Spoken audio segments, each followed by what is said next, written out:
It is 1783, and the smoke is clearing in the wake of the Revolutionary War. Over the course of 8 grinding years, General George Washington has led a force of shopkeepers, farmers, and Native American allies to victory over the greatest military power in the world. A new nation has been born, independent and free. The founders must form a national government. In 1787, through months of passionate debate, they create a written constitution. For the country's highest office, they imagine something new in the history of the world. A leader not born to power like a king or queen. A leader who has not seized power through conquest. A leader not separate from the people, but elected by the people, from among the people. We, the people. This is a new idea, an American idea. The idea of a president.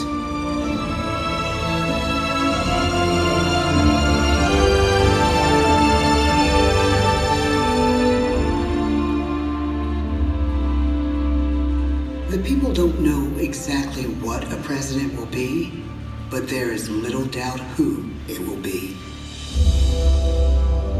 George Washington's stature and bearing have marked him as a leader. His integrity has made him a great one. Washington knows that many generals who have led successful revolutions make themselves dictators or kings. Instead, he steps down from power and retires to his home, Mount Vernon. The world takes note, and George Washington becomes the symbol of American ideals.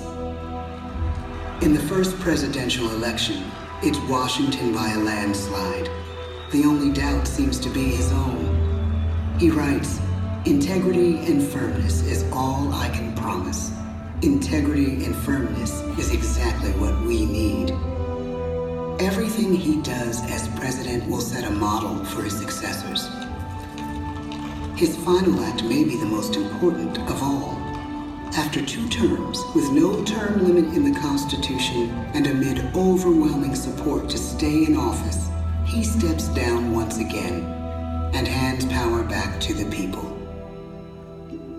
He wants us to speak, to elect a new president. During the early years of the Republic, we choose leaders as different as Thomas Jefferson, John Adams, and Andrew Jackson. Elections are often bitter. Each president stands at that fiery intersection where personal character meets the challenges of the times. Some call the presidency a glorious burden. Jefferson calls it a splendid misery. We, the people, must choose well. We elect 15 presidents before the course of history brings us to the edge of a crisis like no other. A nation born of freedom still permits slavery. As the country pushes west, will new states be slave or free? The question produces bitter conflict. The issue rocks the election of 1860 and brings Abraham Lincoln onto the national stage. The tall, lanky, some say uncouth candidate from Illinois is a master of words at a time when speeches are printed in full for people to read. A house divided against itself cannot stand, he has said. With Lincoln's election, the House does indeed divide. Civil War. 11 states secede from the Union. The war becomes a defining passage in the American story. The president's own inner strength and depth of character changed the course of history. Lincoln had come up the hard way, on the American frontier, desperately poor, with less than a year of formal schooling. His early years were scarred by tragedy, the death of his mother, his sister, his first love. He struggles with depression, but never loses his determination to rise above it. He once said he's driven by a desire to leave the world a little better place for having lived in it. The war rages. Lincoln fights to preserve the Union and end slavery. Neither is a sure thing. At Gettysburg, Pennsylvania, 6 months after one of the bloodiest battles of the war, the president dedicates a cemetery to the thousands of soldiers who died there, in words we can never forget.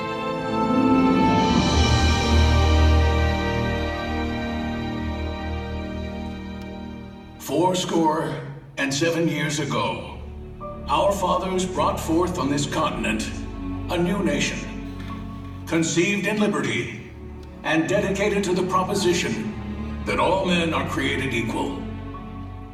Now we are engaged in a great civil war, testing whether that nation or any nation, so conceived and so dedicated, can long endure.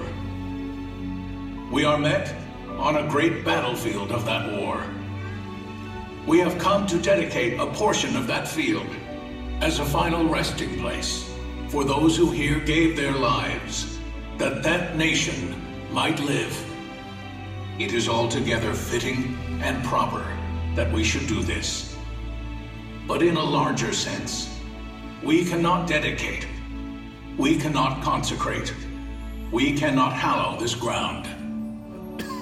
The brave men, living and dead, who struggled here, have consecrated it far above our poor power to add or detract.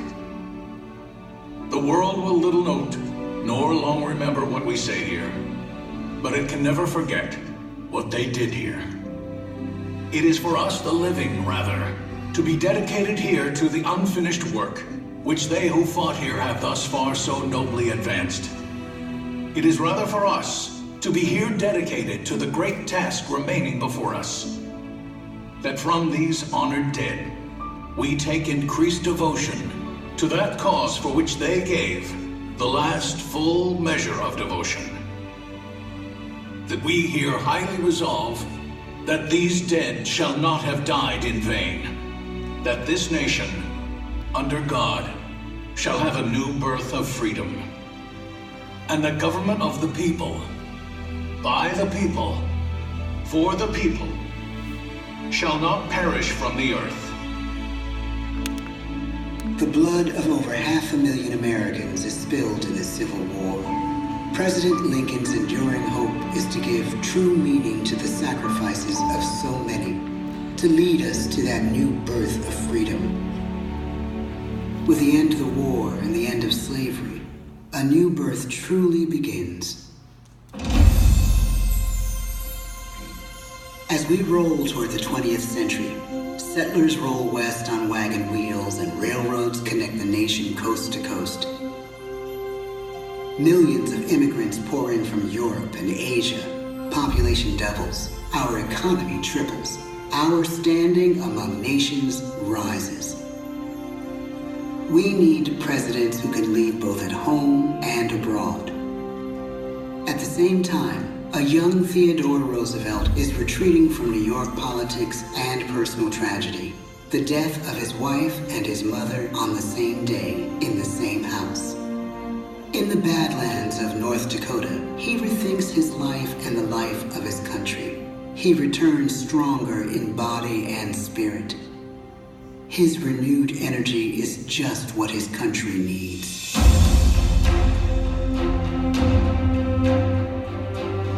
American industry is booming, but social tensions are rising. A progressive movement is bubbling up, pushing for change, and change is needed in the working and living conditions in cities. The gap widens between rich and poor. The demand for change grows stronger. Teddy Roosevelt is a knight on a crusade. He speaks with force and vitality in clear terms that make colorful headlines at a time when mass-market newspapers have become the new media.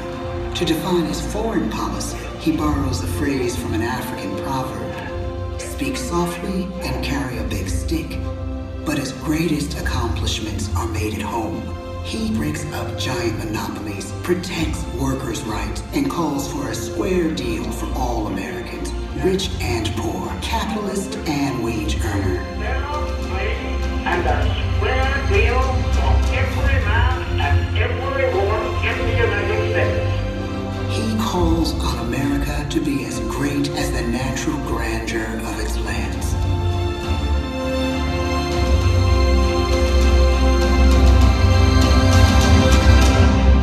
Keep your eyes on the stars and your feet on the ground, he tells us. And we do.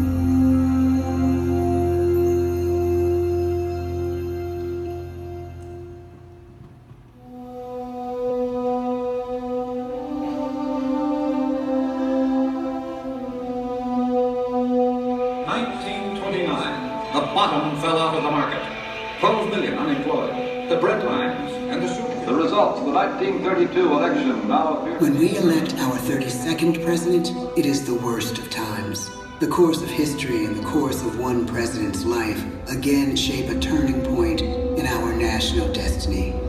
Franklin D. Roosevelt, paralyzed by polio, knows how to restore the faith of a people paralyzed by the Great Depression. I believe in practical explanation and in practical policy. He has found the inner strength his countrymen now need. He speaks to us like a friend, a neighbor. His optimism is contagious, his voice perfect for the latest breakthrough medium, radio. He calls us to believe we have nothing to fear but fear itself. And we do believe. Tonight's attacks on England are perhaps the most widespread of the war in the course of the day. But an even greater challenge dominates his final years in office. The Second World War.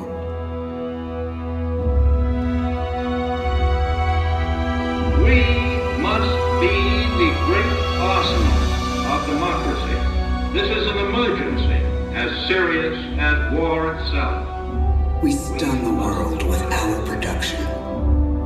When bombs fall on U.S. troops in Pearl Harbor, he calls us to fight on the war front and sacrifice on the home front.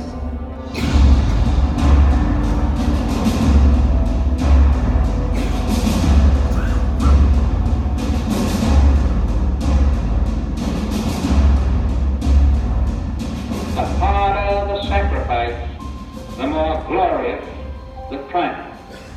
So spoke America in the year 1776. So speak Americans today. The world changes. The country changes. And yet, in one sense, what we need most from our presidents has never changed. A guiding vision that calls forth the best that America can be. Will outer space be developed for the benefit of all mankind? Or will it become another focus for the arms race? The choice is urgent, and it is ours to make. Ask not what your country can do for you. Ask what you can do for your country. But really, it's all of us who must overcome the crippling legacy of bigotry and injustice. And we shall overcome. One of the agreements that President Sadat and Prime Minister Begin are signing tonight is entitled A Framework for Peace in the Middle East. Mr. Gorbachev, tear down this wall. You have lost too much, but you have certainly not lost America. I can hear you. The rest of the world hears you. Loving this country requires the willingness to speak out for what is right, to shake up the status quo. That's America. Our presidency is no longer just an idea. It is an idea with a proud history. Ladies and gentlemen, the presidents of the United States of America.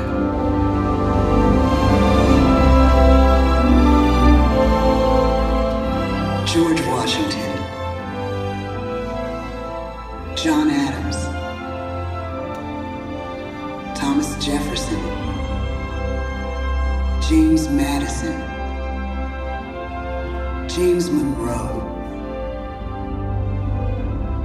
John Quincy Adams, Andrew Jackson, Martin Van Buren, William Henry Harrison, John Tyler, James K. Polk, Zachary Taylor, Millard Fillmore, Franklin Pierce, James Buchanan, Abraham Lincoln, Andrew Johnson, Ulysses S. Grant, Rutherford B. Hayes, James A. Garfield, Chester A. Arthur, Grover Cleveland, Benjamin Harrison, William McKinley, Theodore Roosevelt, William Howard Taft, Woodrow Wilson, Warren G. Harding, Calvin Coolidge, Herbert Hoover, Franklin D. Roosevelt, Harry S. Truman, Dwight D. Eisenhower, John F. Kennedy, Lyndon B. Johnson, Richard M. Nixon, Gerald R. Ford, Jimmy Carter, Ronald Reagan, George Bush, Bill Clinton, George W. Bush, Barack Obama.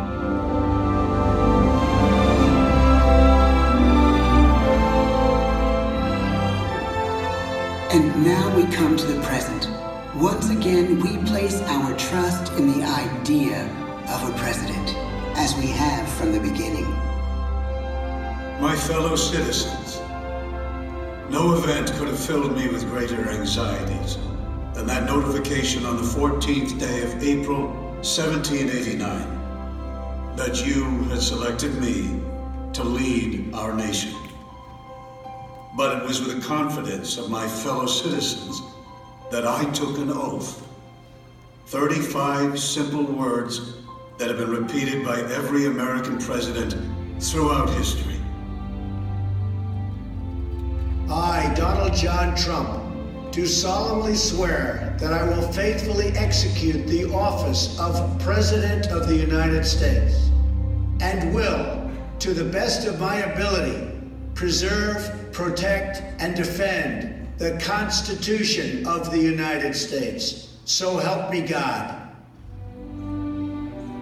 From the beginning, America has been a nation defined by its people. At our founding, it was the American people who rose up to defend our freedoms and win our independence.